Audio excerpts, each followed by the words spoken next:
Hello and welcome to the Bam Cam podcast with your hosts, Alison Castellano and Adrian Castellano. I'm Wendy McConnell. Well, hello to the happy couple. How are all the kitties?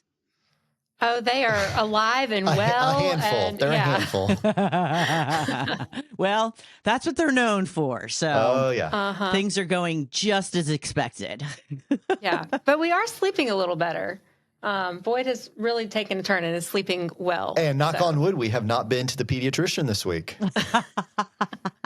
I just jinxed us. No, you're going to knock on wood, like you said. So it's all going to be positive from here out. All right. I can feel it. All right, guys, what are we talking about today? So today we're diving into a trend that perhaps you've seen online, girl math. It's all over my social media, and it has been for quite a while. It's not a new trend. And girl math is kind of like mental gymnastics that you do when you're trying to mathematically justify a purchase that you want to make. It's funny, it's relatable, and it's fascinating to see all the posts online. I sometimes sit scrolling my phone and I'm just laughing at some of the justifications that we're making. And listen, we're not going to sit here and bash girl math. That's not the point of this podcast episode. But underneath that humor, right, it's something that's actually pretty interesting. It's how we think about money, how we feel about money, and ultimately how we use it, the emotions surrounding money. Exactly. So I was, when I was kind of putting our notes together for this podcast, I was remembering back from when I was a kid, like 30 years ago, there was a book called like Men Are From Mars, Women Are From Venus, something like that. Like I might have the planets backwards. But I remember that being like a really big deal when I was a kid. Yeah. I don't know why I remember that being a big deal. I never read the book. I don't know anyone who has. But I feel like girl math is kind of along the lines of maybe men are from Mars, women are from Venus. Perhaps. But in today's ages. Yeah. So let's jump into some examples of girl math. And Adrian, I just kind of want to know your thoughts on some of these examples. Okay. So if I go to Starbucks and I pay with money that is preloaded into my app, then my drink or my cheese Danish, my muffin, whatever I got, it was free. Wait a second. I think you've told me that before. You've used that line on me before. Well, it's true. And in our house, we don't go to Starbucks very often. No. We're not big coffee drinkers. And with two young kids, we're more likely to do this with Chick-fil-A. So if I pick up chicken nuggies on the way home from daycare for Laura for dinner, but I had money preloaded in my app, those chicken nuggies were free. Apparently, according to girl math. Well, it didn't ding the bank account. Here's another good one. All dresses, 50% off. No matter what the price, 50% off. Because you only had to buy one item of clothing. You didn't have to buy pants and a top. I've never heard that one before. I don't wear a lot of dresses. I usually am in workout clothes.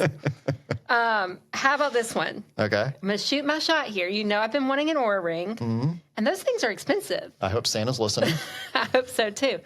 But, the top models are like $500. Yeah. Okay. And then there's a subscription that goes with it. Yes. About $6 a month from my research. So for a year, you're looking at $572 all in, plus tax. But, we'll forget that.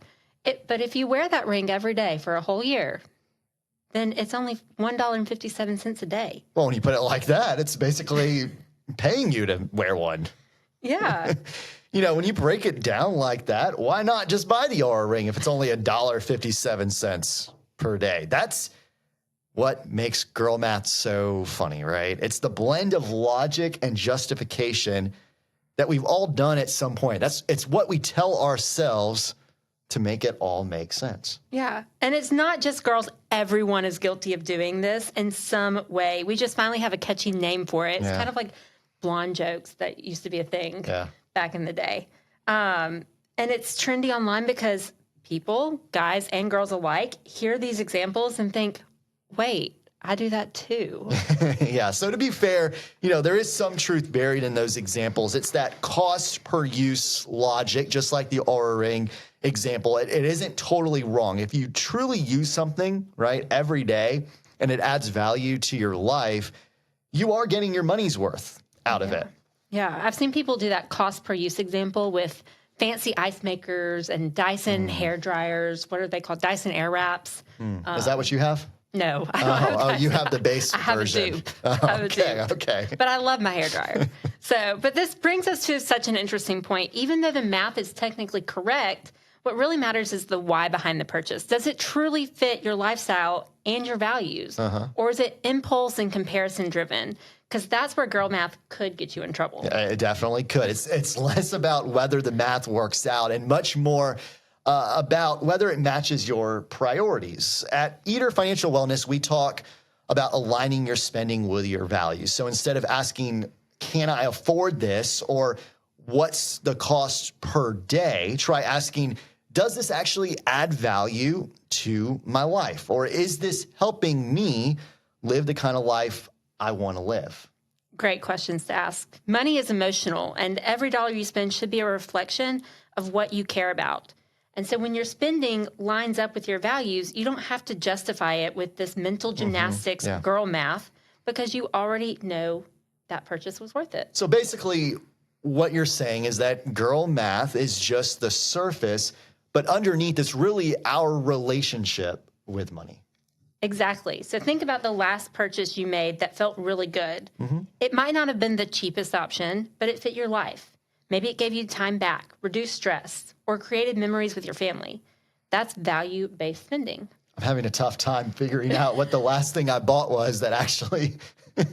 A lot of our purchases are for our kids. Yeah. It's all, well, I guess that brings us joy, right? Yes. Oh, in a roundabout way. Yeah. That's what financial wellness really is all about. We're not just talking about numbers on a spreadsheet. We're talking about making sure your money is supporting the life that you're building. You can still enjoy the fun stuff.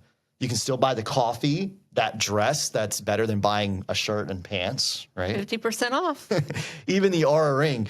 But be intentional, not impulsive. Yeah, when spending is intentional, it doesn't need justification because it already fits into your life. Yeah, so if aligning your spending with your values is the goal, awareness is the starting point.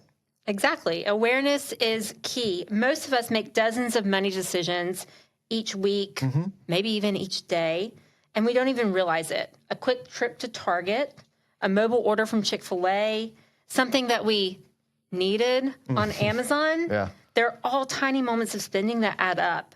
And girl math kind of shines this light on these things, these moments, and we laugh because it's familiar, but it's also uncomfortable when we realize how often we're trying to justify things. Quite often, right? So the real takeaway here isn't, don't do girl math. It's just notice when you're doing it. Be aware. And when you catch yourself trying to justify something with a money math excuse, pause for a second. Ask yourself some of these simple questions, 3 of them.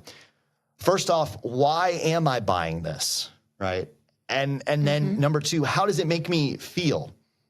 And lastly, does it align with what matters to me right now? That tiny pause, it creates space for you to make better choices. And when you spend with awareness, you naturally spend with intention. Yeah, I think we all know what that feels like, that split second where you realize, wait, what am I actually doing here? Sometimes I ask myself that in Target when I'm finding myself in the wrong section. I show up for formula and then I end up in the Cat and Jack section. Yeah, you never end up you'll tell me you're going to go buy formula, right? And I'm like, okay, that's, the formula we buy is about $40. And then I look at our bank account and it's never a $40 purchase from Target. So I don't know what else you're buying. Yeah, because you end up in the Cat and Jack section and you ask yourself, wait, what am I actually doing here? But I'll give you another real life example because this is another thing that happens to me all the time. So our littlest baby, he's just 8 months old and he lives in those bamboo rompers, right? Yeah. They're adorable. They're soft. Supposedly they're good for baby's skin. And they're kind of expensive. But we just love them. Okay. But here's what happens. I'll see an ad pop up on Instagram or maybe Facebook, some cute new print, the season's colors, the next holiday coming up, whatever. And I'll click shop now because they make it really easy with that shop now button. Yeah. I add 1 to my cart, 1, because that's all I came for. I saw an ad for 1 cute print. You know what ad never shows up on my Facebook or Instagram? Bamboo rompers. Bamboo rompers. They're targeted, I'm telling you. So, but anyways, back to the bamboo rompers. I add 1 to my cart because that's all I came for. And industry standard, I would say, is these things go for about $36, $38. Yeah. Totally fine, right? I'm willing to pay that. But then I go to checkout, and what I see is that every single company, it's like free shipping is for orders over $40. So just barely above this one romper limit. Yep. So I can get free shipping on orders over $40, which I don't have because I have one in my cart, or I can pay like $10 for shipping. So then I'm doing this girl math exercise in my head. Yeah. Do I spend $10 on shipping? Now it's a $48 romper plus tax. Or do I buy another $38 romper just to save the $10? Yeah, you might as well buy two, right? That's what you're telling yourself. And I cannot tell you how many times I've stopped right there.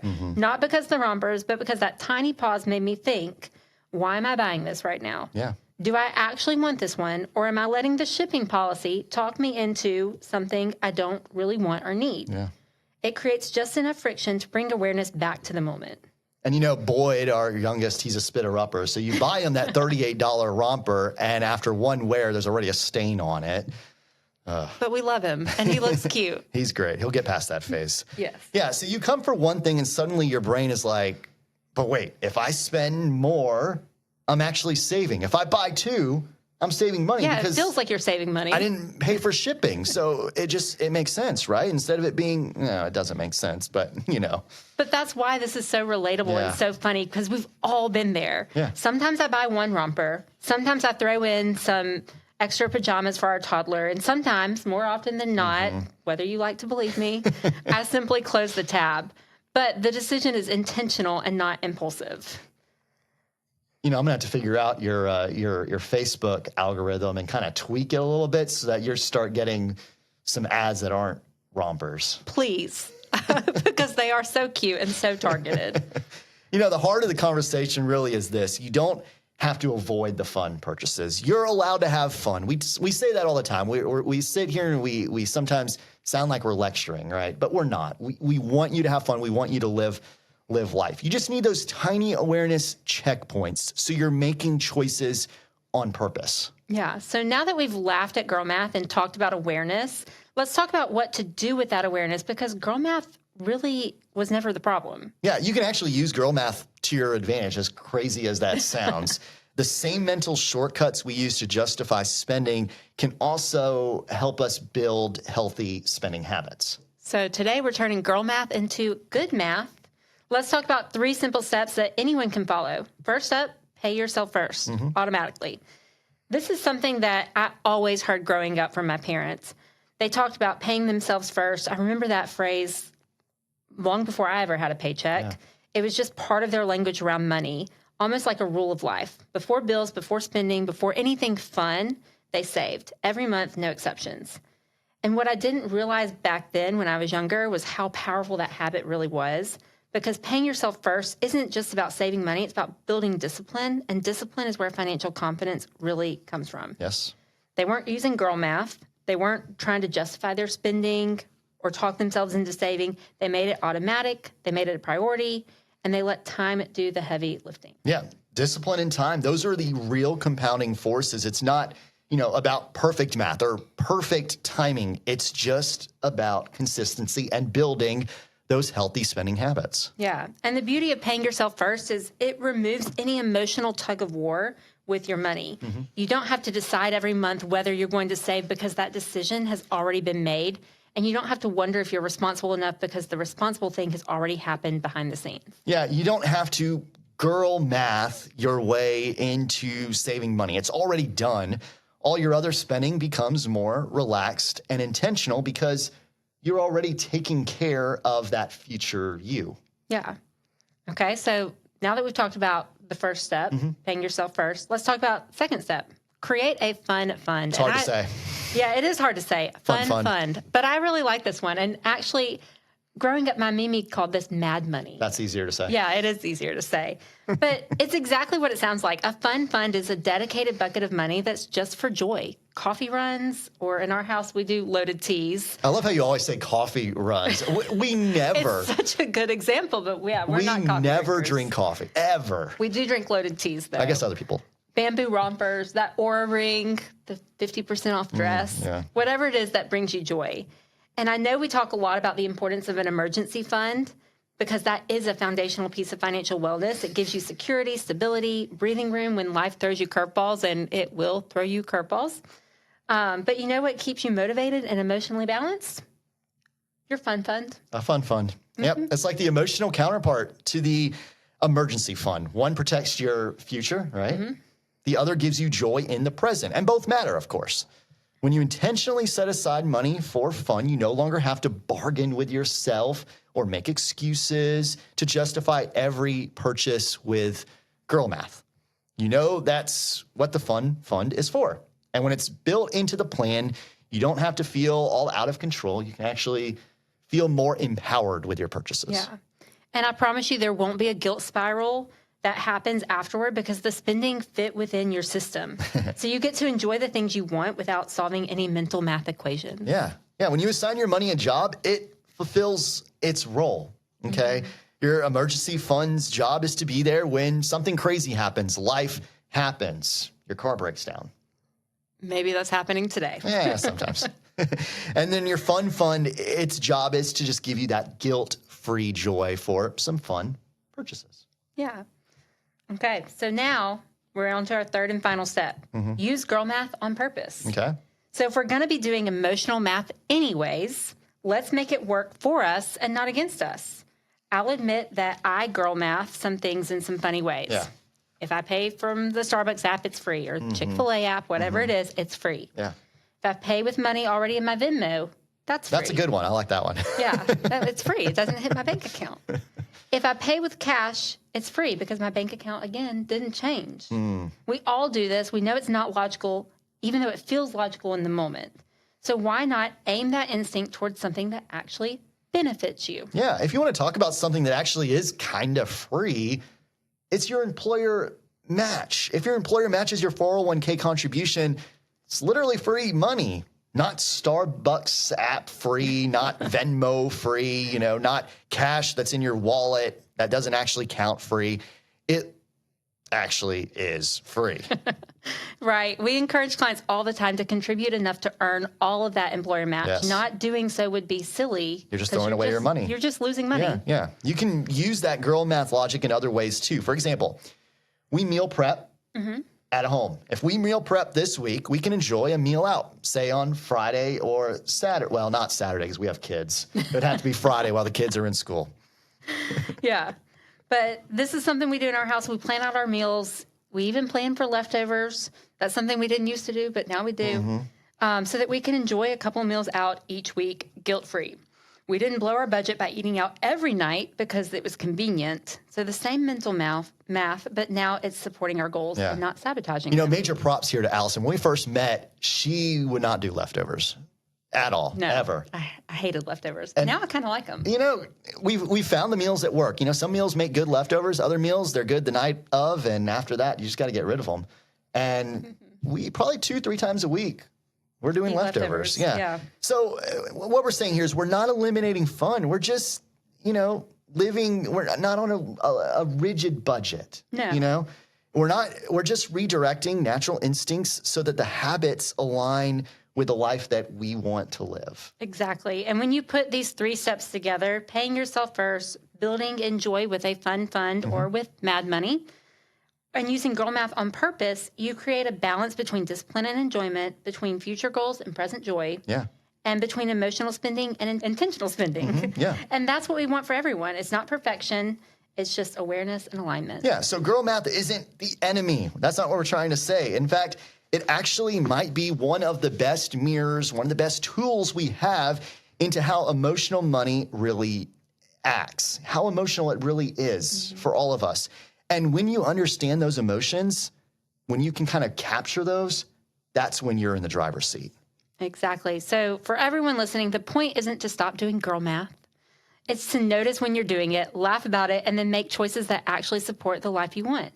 And if you want to learn more about living intentionally with your money, not perfectly, just intentionally, head to eaterfw.com for more information or email us at info@eaterfw.com. Well, that is some really smart advice, guys. Thank you so much. You're welcome. All right. So we will talk to you soon. You already gave out the number so everybody can get in touch with you, right? Uh-huh. Doing my job for me, so thank you. So thank you for joining us today. Please like, follow, and share this podcast with your friends. Until next time, I'm Wendy McConnell.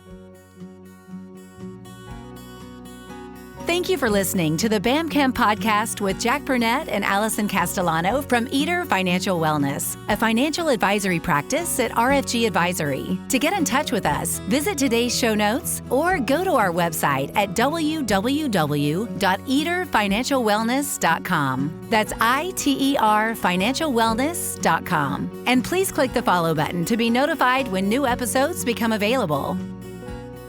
Content here is for illustrative purposes and general information only. It is not legal, tax, or individualized financial advice, nor is it a recommendation to buy, sell, or hold any specific security or engage in any specific trading strategy. Information here may be provided in part by third-party sources. These sources are generally deemed to be reliable. However, neither our guests nor RFG Advisory guarantee the accuracy of third-party sources. The views expressed here are those of our guest. They do not necessarily represent those of RFG Advisory, its employees, or its clients.